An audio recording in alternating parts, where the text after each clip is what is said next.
Olá pessoal, hoje nós vamos falar sobre por que fica tão difícil emagrecer depois dos 30 anos de idade. Mais ou menos a partir dos 30 anos de idade, o corpo começa a entrar num processo degenerativo. Não apenas pelo aumento natural da idade, mas também pelas mudanças no estilo de vida. As pessoas começam a se tornar mais ocupadas, a ter preocupação com problemas do cotidiano, estresse, e tem menos tempo para fazer atividades físicas ou pensar na forma com que estão se alimentando. Começam a aparecer os primeiros problemas de saúde, como artrite, fadiga crônica, dores nas costas, começa a se formar aquela boia na região abdominal, burnout, sistema digestório inflamado, sempre aquela sensação de estar com incômodo na região abdominal, inflamação crônica e culminando na síndrome metabólica. Na fase da adolescência, a gente está sempre tentando ganhar peso, né? E a partir dos 30, a gente está sempre tentando perder peso e não consegue. Vamos ver por quê. O que nós descobrimos? Que as pessoas não perdem peso e se tornam saudáveis. Elas primeiro precisam se tornar saudáveis e para depois perder peso. Nós colocamos a saúde em primeiro lugar e a perda de peso como consequência de uma boa saúde. E por que isso? O excesso de peso é um sintoma de que o corpo não está saudável. Então, a proposta, nosso objetivo é primeiro tornar o corpo saudável para depois perder peso. A perda de peso não é um processo natural do corpo. O corpo procura sempre manter, estocar aquela energia que a gente está ingerindo, né? Adquirindo através dos alimentos e não esgotá-la, né? Então, a principal razão para que você não consiga perder peso está diretamente relacionada com nossos hormônios.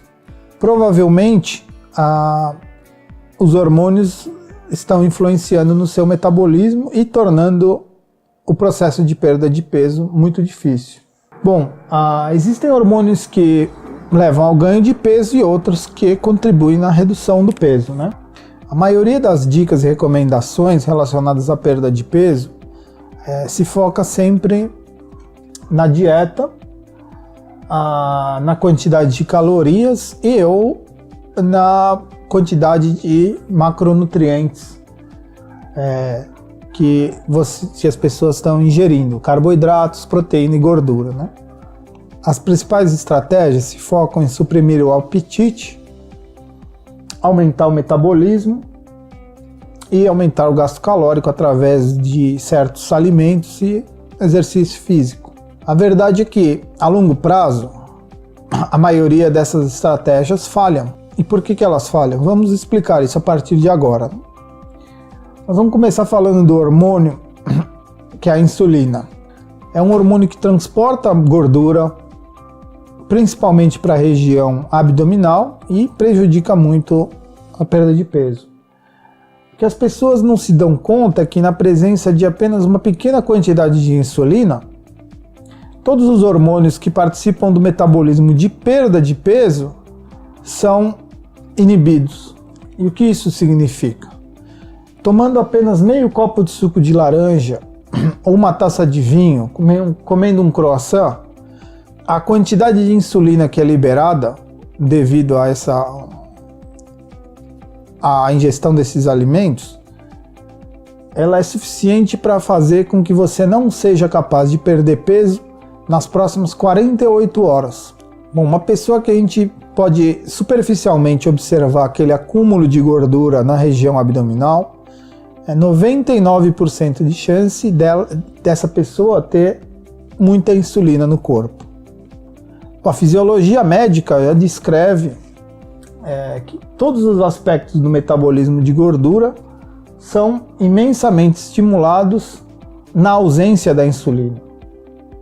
Quer dizer, então, o que parece é que nós precisamos criar uma interrupção na ação da insulina para poder perder peso. A insulina é um interruptor do metabolismo de gordura. Quando ela está presente, não há queima de gordura. Quando ela está ausente, aí sim o corpo consegue utilizar a gordura como fonte de energia e assim perder. Bom, se você observar todas essas dietas que são utilizadas aí na moda, Atkins, dieta cetogênica, paleolítica, vegetariana, aquelas que conseguem reduzir a quantidade de insulina no corpo vão funcionar. O problema é que é apenas a curto prazo. Mais para frente a gente vai ver por quê. O que reduz a insulina então? Bom, cortar carboidratos, evitar combinar proteínas com açúcares e carboidratos mais simples. Essa é uma coisa que pouca gente sabe, que proteínas magras estimulam a insulina mais do que proteínas gordas. Então, se você for ingerir uma carne, ter preferência para carne que tem uma quantidade de gordura maior, gordura acaba sendo uma espécie de um protetor da ação, da contração da insulina. Então, não ingerir quantidades grandes de proteína, evitar a ingestão do glutamato monossódico, que é uma substância realçadora de sabor e está presente na maioria dos alimentos processados, fast foods e comidas prontas. Estresse aumenta muito a quantidade de insulina no corpo, cortisol, e comer com muita frequência. Então, tá sempre ingerindo alimentos, ali petiscando, também contribui para deixar a quantidade de insulina no corpo aumentada. Bom, algumas pessoas fazem todos os procedimentos corretos, seguem as instruções, mas não chegam ao objetivo desejado, ou não conseguem manter essa perda de peso por um período de tempo mais longo. Por quê? Bom, tem uma condição que está presente na maioria das situações que impede que você consiga atingir os seus objetivos. Essa resistência é a resistência à insulina. Bom, quando existe muita insulina no corpo, o próprio sistema começa a resistir à sua ação. Pessoas com resistência à insulina, o que acontece é que pela grande quantidade de insulina, as células que possuem receptores para essa insulina começam a tirar esses receptores, começam a inibir ou inutilizar esses receptores. E aí a insulina não consegue se ligar àquela célula e transportar o alimento, a energia, né, o carboidrato ou a gordura para dentro da célula. Com isso, o corpo começa a produzir ainda mais insulina. E o que se observa na literatura é que pessoas com resistência à insulina têm uma quantidade de insulina no corpo de 5 a 7 vezes maior do que seriam os valores normais. A glicose no sangue pode até estar normalizada, mas muitas vezes a insulina está elevada. O problema é que os médicos raramente pedem o exame de insulina em jejum. E é por esse exame que a gente consegue verificar a pessoa está com problema de resistência à insulina ou não. Quais seriam os sintomas relacionados com essa resistência à insulina? Então, esse excesso de gordura abdominal, que mesmo a pessoa fazendo dieta não consegue perder. Você fica estagnado, quer dizer, né? Mesmo fazendo a dieta, o peso não cai, você não consegue os resultados esperados. Sempre tem vontade de comer carboidrato e açúcar, sempre tem vontade de comer um pouco mais. Você se sente melhor quando ingere carboidrato, vontade de dormir depois do almoço, confusão mental, perda de foco frequente, visão vai piorando ao longo do dia, não se sente satisfeito após a refeição, então sempre tem aquela vontade de comer um docinho, uma sobremesa após a refeição, né? Necessidade de urinar no meio da noite. E barriga inchada, a barriga vai ficando mais inchada, você sente aquele desconforto abdominal que vai aumentando ao longo do dia. Esses são os sintomas relacionados com a resistência à insulina e já praticamente que a pessoa se encontra num estado pré-diabético. A longo prazo, esse aumento na quantidade de insulina está relacionado, na maioria dos casos, com a síndrome metabólica e com o aumento do risco de desenvolvimento de várias doenças crônico-degenerativas, como doença cardiovascular, o aumento da quantidade de colesterol, triglicérides, em alguns casos glicemia, vai aumentando o risco de doença cardiovascular, a própria diabetes, risco de acidente vascular encefálico, derrame, um aumento de colesterol e triglicérides no sangue, hipertensão arterial, cirrose hepática e demência e Alzheimer. Bom, o que nós fazemos? Nós não pensamos no excesso de peso como um ponto de partida. Vamos pensar primeiro, como nós falamos inicialmente, em tornar a pessoa mais saudável primeiro. A perda de peso é consequência. Apenas perder o peso não traz saúde. E provavelmente, mesmo perdendo peso, você permanecendo nesse estado de inflamação, resistência à insulina, quantidade elevada de insulina no corpo, você volta a ganhar o peso depois de algum tempo. Naturalmente você vai perguntar, eu posso fazer essas modificações só com uma dieta? Talvez sim, se você ingerir apenas alimentos orgânicos, cultivados em solos férteis e saudáveis. O problema é que, em geral, nossos solos já estão esgotados, sem minerais, não produzem vitaminas e a qualidade dos alimentos cada vez pior. Em geral, a pessoa que se encontra nesse estado de resistência à insulina já consegue sentir alguns efeitos negativos.